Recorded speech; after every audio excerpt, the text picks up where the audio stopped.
Mark Williams wrote in asking, I was listening to a homily by a priest recently, and in the homily he denounced evolution and billions of years as heretical. Personally, I agree with this priest, and I believe that the Earth is only a few thousand years old.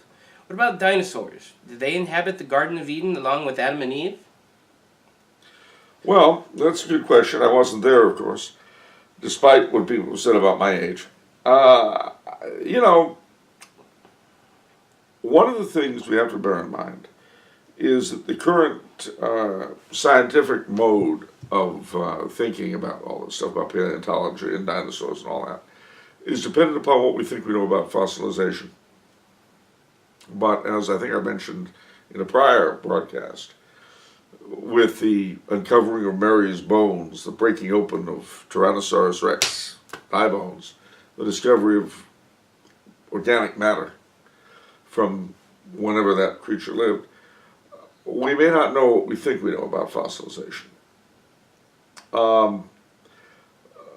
I don't know that I would call those views heretical simply because they've never been officially condemned. But certainly the one view is subscribed to by Holy Scripture, and the other is dependent upon a science which ought to be open to inquiry, and which in the past couple of decades has become very questionable. Were there dinosaurs in the Garden of Eden? I don't know, again, I wasn't there, maybe. I have to admit, I've always wondered, since I was a boy, about the stories of dragons and things like that.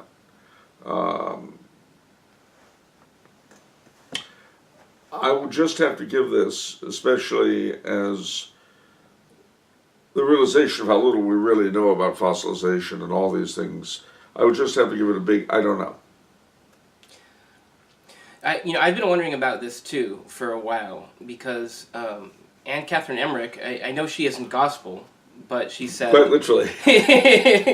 but I know she says that one of the results of the fall of man is that animals and people were carnivorous. So she's suggesting there were no carnivorous animals before the Garden of Eden. And so it's like, how does that reconcile with, dinosaurs like the Tyrannosaur and stuff like that? So it's just interesting. It's a matter of speculation, but it's not something, let's put it this way, it's nothing we should be excommunicating each other about. Yeah, of course.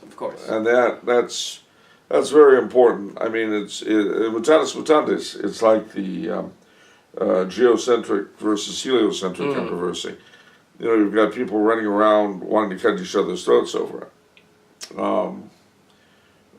I think these are areas in which the church gives a great deal of liberty of opinion.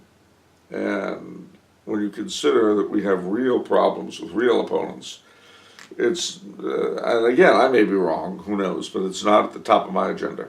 Yeah.